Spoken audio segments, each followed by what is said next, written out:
네, 할렐루야. 예, 우리 한번 옆에 분들 바라보시면서 인사 나누시겠습니다. 샬롬이라고 인사하겠습니다. 예, 샬롬. 예, 샬롬. 예,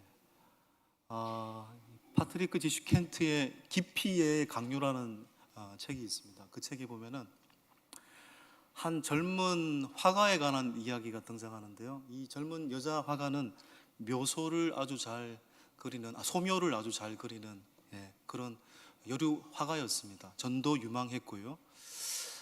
그런데 어느 날 전시회를 열었습니다. 너무 그림들이 정말 독창적이고 창조적이고 많은 사람들이 감탄을 했죠. 이 젊은 화가도 굉장히 기분이 좋았습니다. 그런데 이 전시회에 참여했던 한 유명한 미술 평론가가 이 여류 화가한테 이렇게 이야기를 했습니다. 아주 재능이 많은 작품입니다. 그런데 깊이가 부족합니다. 이렇게 이야기를 했습니다. 이 이야기를 옆에서 사람들이 듣고 어떻게 소문이 나가지고 며칠 후에 기사가 난 겁니다. 여류화가 깊이가 부족하다 지적받다. 뭐 앞뒤 좋은 얘기 다 빼버리고 깊이가 부족하다. 이 기사를 받는 순간 이 전시회를 열었던 화가도 생각이 조금 바뀌게 됐습니다. 깊이가 부족하다라는 기사를 보자마자 이 말에 너무 심취가 된 거죠. 물론 그 평론가도 너무 성급한 판단을 한 것도 있고요. 결국은 내가 왜 깊이가 부족한 것일까? 어떤 부분에서 깊이가 부족하다라는 것일까? 계속 여기에 심취를 하고 결국 매몰되어서 더 이상 붓을 잡고 있지 못하게 되고 결국 며칠 후에 이 젊은 전도 유망한 화가는 스스로 목숨을 끊었습니다. 이것을 알고 또 그 다음날 기사가 떴죠. 젊은 화가 충격적인 죽음, 이런 기사 제목으로 떴습니다. 그리고 그 전시회 때 평론을 했던 유명한 평론가도 한마디 또 평론을 했습니다. 또 성급한 평론이죠. 젊은 화가 알고 봤더니 그의 작품부터 문제가 있었다, 이런 식으로 또 평론을 한 겁니다. 기사도 이제 이 젊은 화가의 과거에 안 좋았던 것 다 들추고 사람들은 이렇게 성급하게 판단하기를 좋아하죠. 아니, 그 젊은 화가가 물론 깊이가 부족하다라는 말을 쉽게 그냥 스쳐 지나가는 이야기로 들었다면 좋았다라는 생각도 들고요. 또 깊이가 부족하다라는 그 평론가한테 달려가서 어떤 부분에서 내가 저의 작품이 깊이가 부족합니까? 라고 만약 질문을 던졌다면 얼마나 좋았을까. 물론 그 분야에서 권위 있는 평론가에게 젊은 화가가 여러분 질문을 던진다는 그 자체가 사실은 불가능한 일이기 때문에 사실은 이 젊은 화가는 속으로만 끙끙 앓다가 결국은 스스로 목숨을 던진 거죠. 그러니까 어떻게 보면 한 평론가의 성급한 평가가 전도 유망한 화가를 죽음으로 내몬 것이라고도 말할 수도 있습니다. 여러분, 우리는 어떤 의미에서 많은 것을 강요받고 있는 시대를 살고 있습니다. 깊이의 강요, 책 제목처럼 아름다움의 강요, 또한 높아져야 되겠다라는 강요, 성공의 강요, 수많은 강요 속에 우리는 살고 있다라고 생각합니다. 그런 시대 속에서 또 우리 많은 학생들이 항상 이제 입시철이 되거나 또 중고등학교 시절이 어떻게 보면 정말 우리나라만큼 이렇게 행복하지 않는 나라도 없는 것 같아요. 너무 성공의 강요, 너무 좋은 대학 가야 된다라는 그런 깊은 강요를 받고 있는 아이들 아닌가.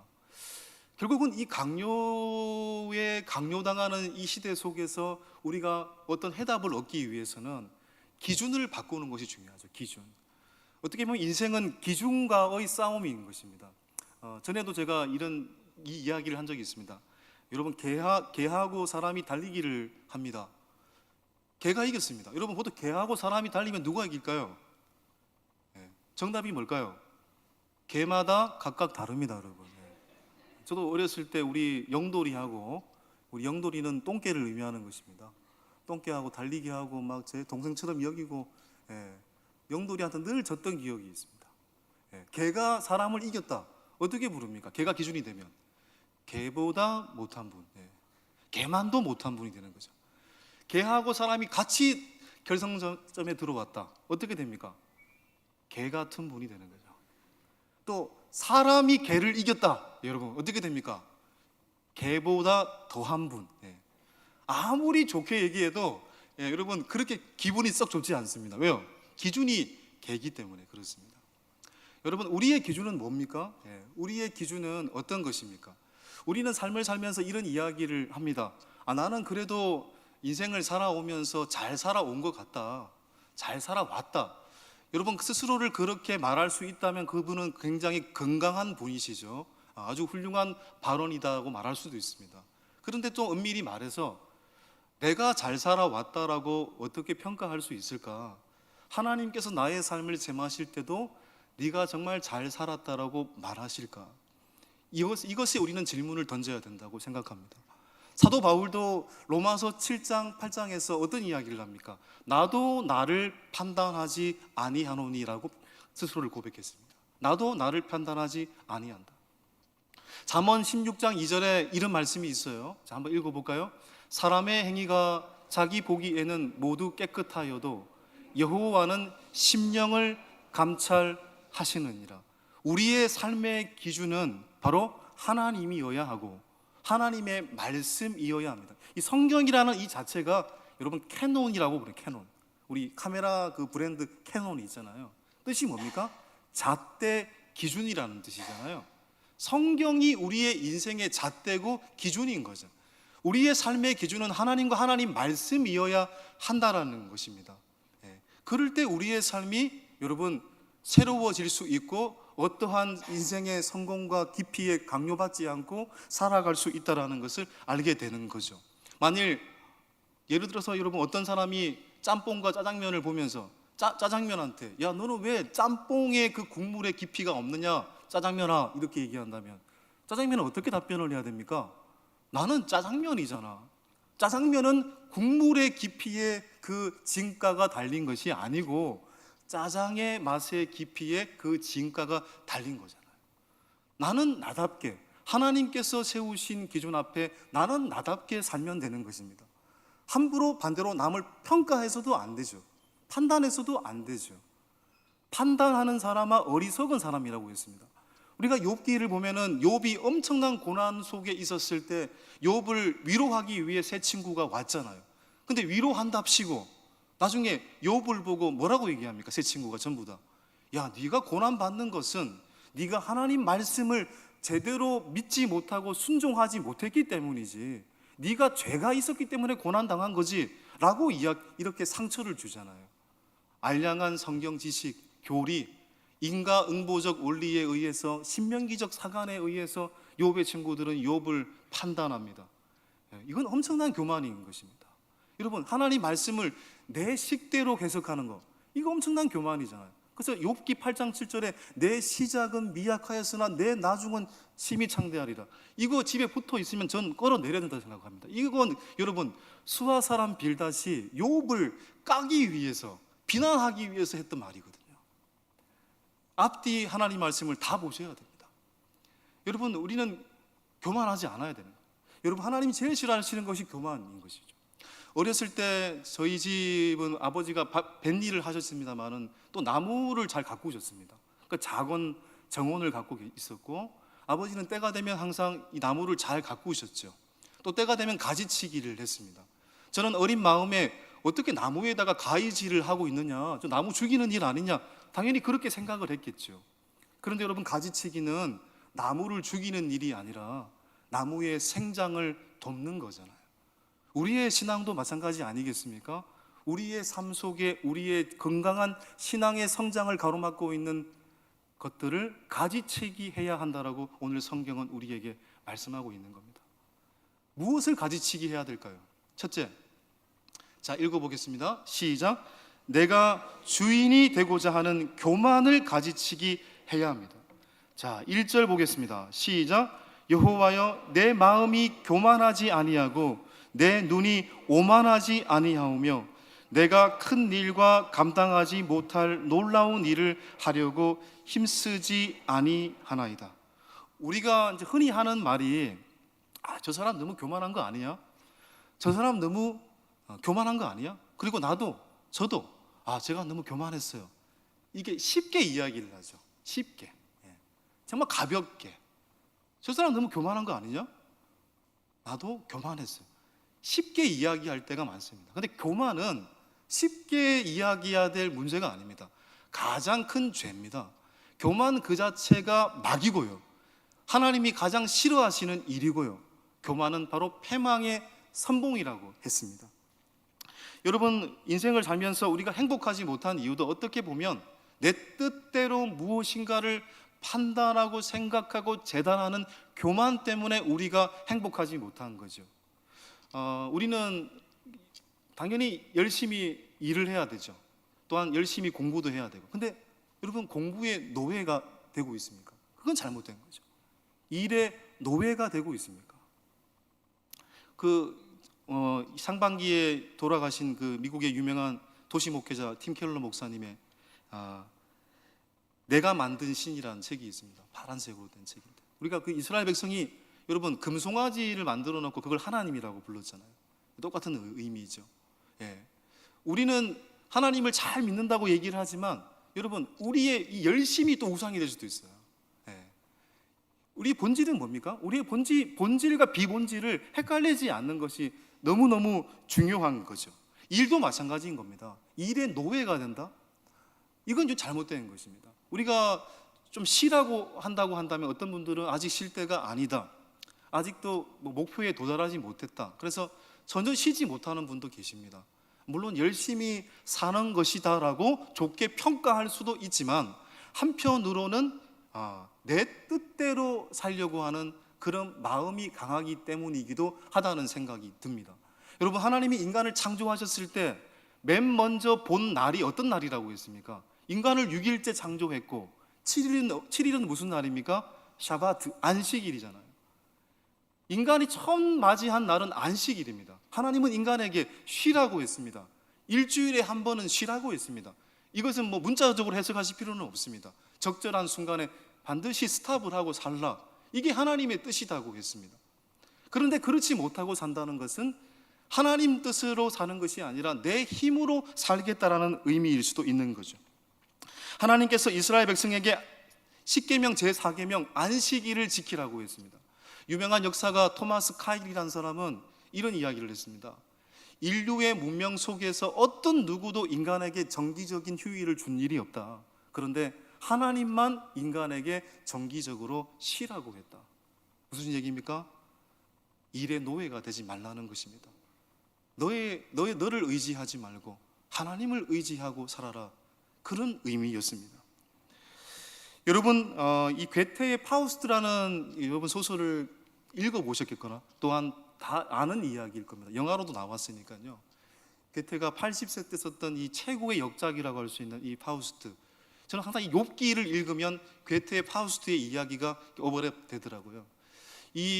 여기에 등장하는 이 파우스트 1편에 보면은 악마 메피스토텔레스라는 악마가 하나님에게 내기를 제안하죠.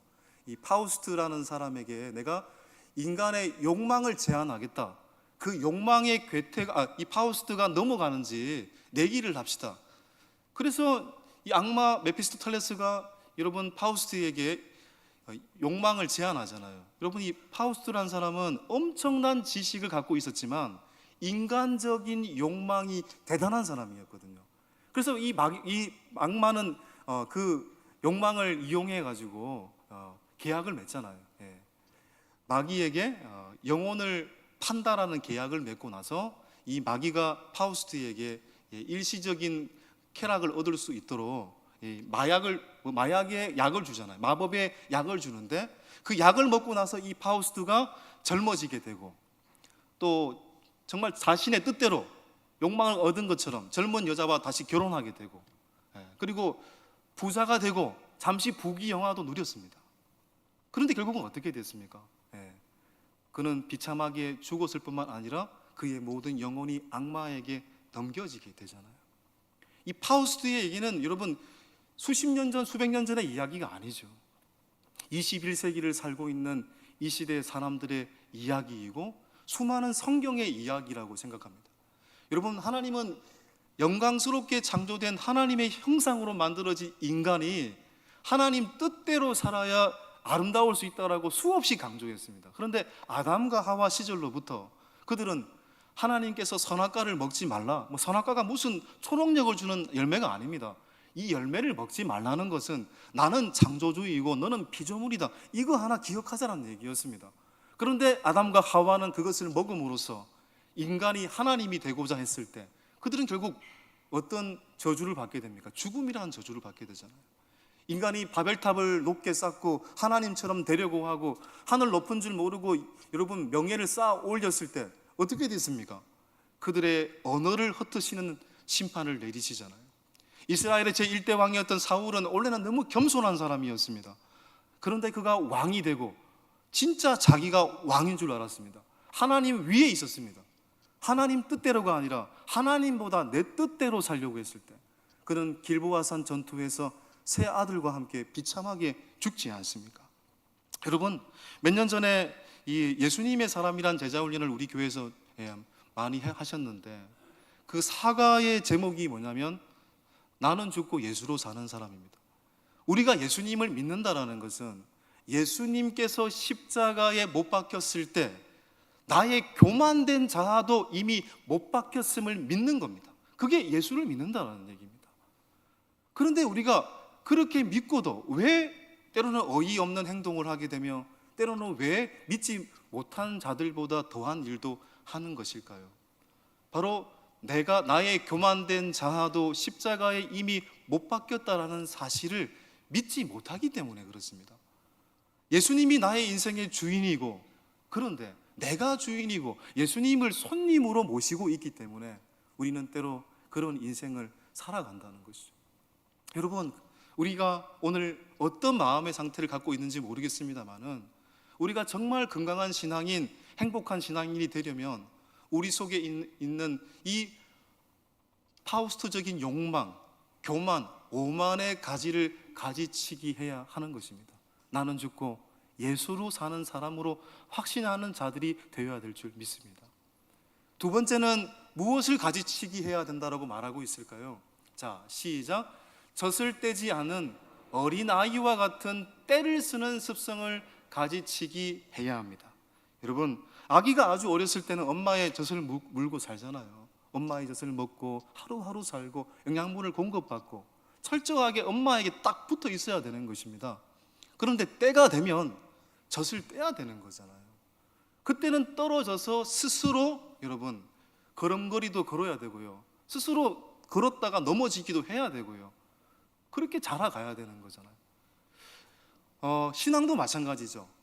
신앙도 마찬가지. 처음에는 하나님을 믿었을 때 우리가 기도할 때 때로는 금방금방 응답이 되는 것 같고 금방금방 하나님이 응답을 주시는 것 같고, 그런데 오랫동안 잘 믿었는데 어느 순간 하나님의 응답이 없을 때가 있습니다. 아, 하나님 너무 나를 미워하는 것 같다. 그게 아니잖아요. 그게 아니잖아요.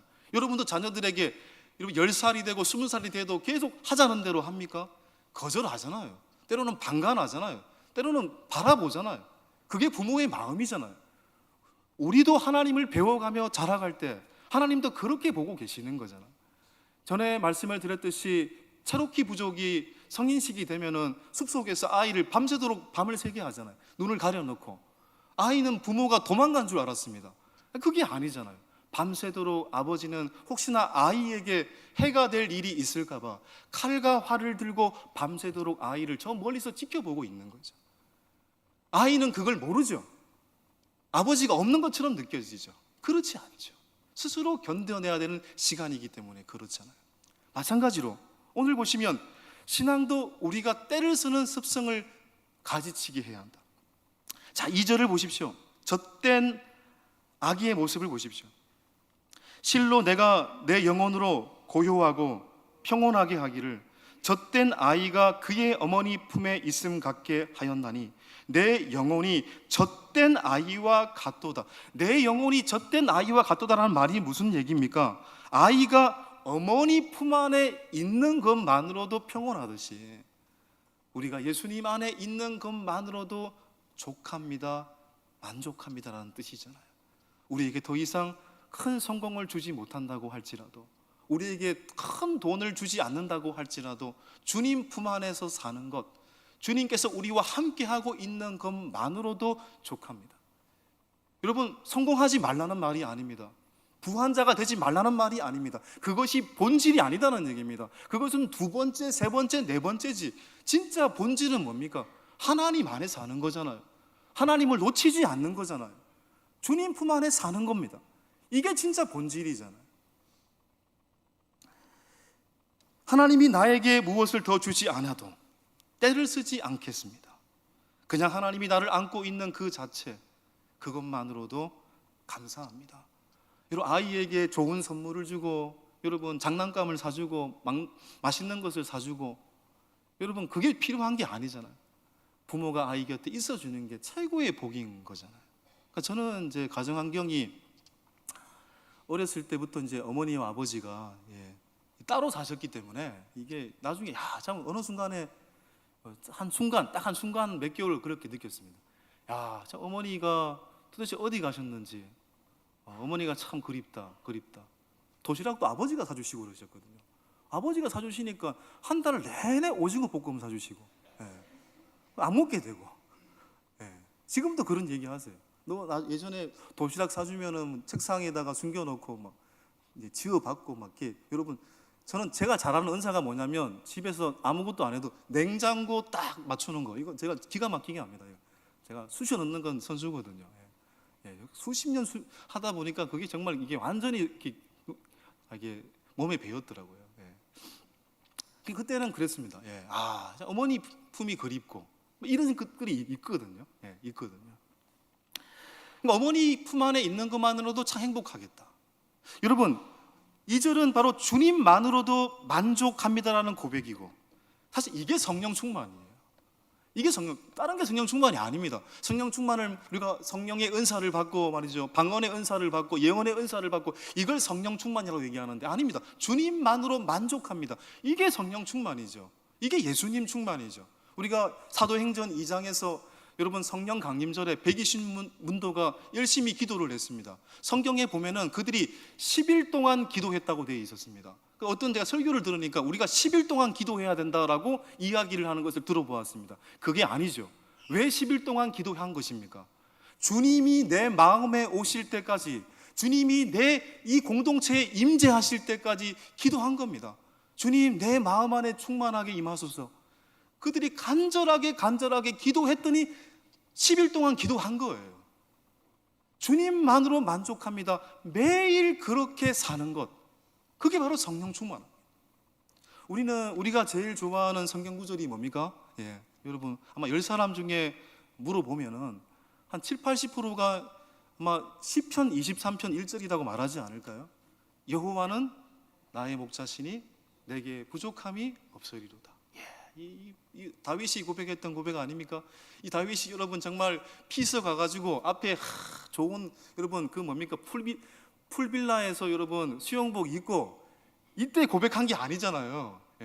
정말 혼자서 떨어진 여러분 들판에서 외롭게 양떼를 돌보면서, 또한 공격을 당하면서 밤에 어떤 위협이 있는지도 모르면서, 그럼에도 불구하고 여호와는 나의 목자시니 내게 부족함이 없으리로다. 여러분 정말 이 고백이 사실로 여겨집니까?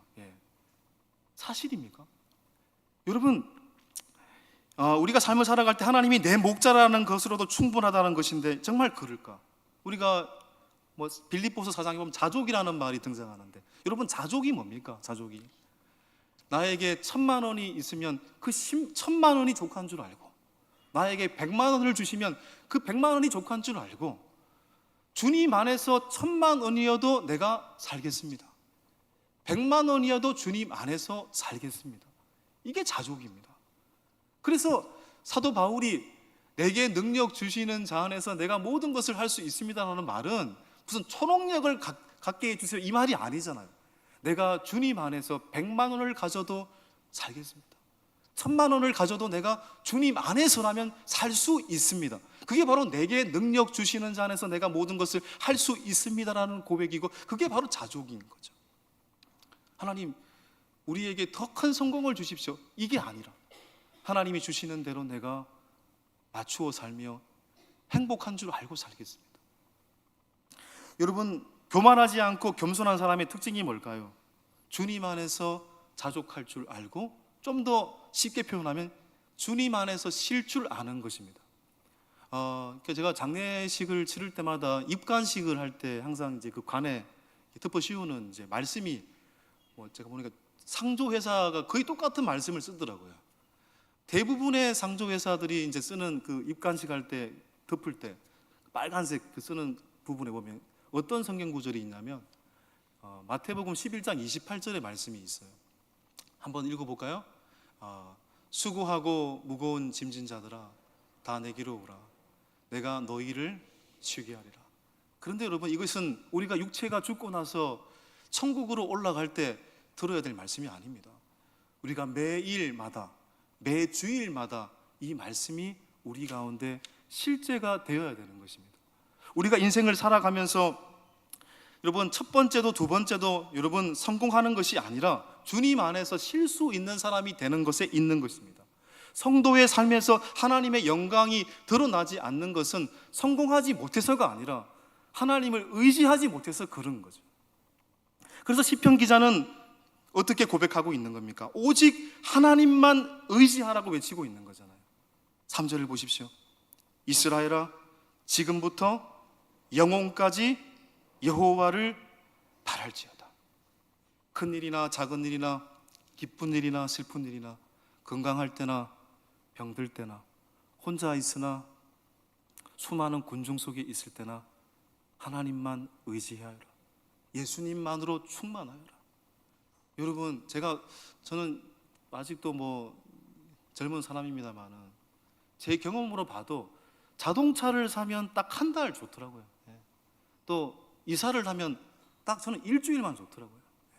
그리고 어떤 핸드폰을 사면 딱 하루만 좋더라고요. 만족하지 못하겠다. 또 다른 갈급함, 욕망이 생기더라고요. 우리가 어떤 것으로 우리를 채운다 할지라도 우리의 영혼을 만족할 수가 없죠. 우리가 성공을 하고 우리가 부자여도 가난하여도 결국 결론은 뭡니까? 예수님만으로 충만해야 우리의 영혼이 어떤 순간에도 족할 줄 알구나. 그래서 하나님만 바라라. 예수님만으로 충만하여라. 오늘 시편 기자가 그렇게 고백하고 있는 겁니다. 우리가 삶을 살아갈 때 조심해야 되는 것은 하나님이 내리지 않는 결론을 내릴 때가 많다는 겁니다. 하나님께서 이것이 된다 안 된다 이야기하지도 않았는데 내가 먼저 결정을 내립니다. 저 사람이 나쁘다 좋다 말씀하지도 않았는데 내가 먼저 나쁘다고 얘기를 합니다. 된다 안 된다라고 얘기를 하지도 않았는데 내가 안 된다라고 얘기를 합니다. 여러분, 우리는 하나님의 뜻을 너무너무 성급하게 이용하잖아요. 이거 하나님 뜻이야. 언제 하나님 뜻이라고 얘기했습니까? 우리 스스로 하나님 뜻이라고 말하는 거죠. 여러분, 그게 아닌 것입니다. 오늘 이 본문을 보면서 다시 한번 우리의 마음속에 있는 교만을 가지치기 하기를 간절히 축원합니다. 이제 정말 하나님만 의지하여라. 3절의 말씀처럼 예수님만으로 충만하여라. 다시 한번 우리가 그렇게 믿고 살아가는 자가 되어야 될 줄 믿습니다. 그럴 때 주님께서 우리의 길을 친히 인도하시고 선한 길로 우리의 길을 지도해 주실 줄 믿습니다. 이 시간 오늘 말씀 기억하시면서 오늘 찬양은 좀 많이 불러보시지 않은 찬양입니다만은 예수님만으로 충만하자. 하나님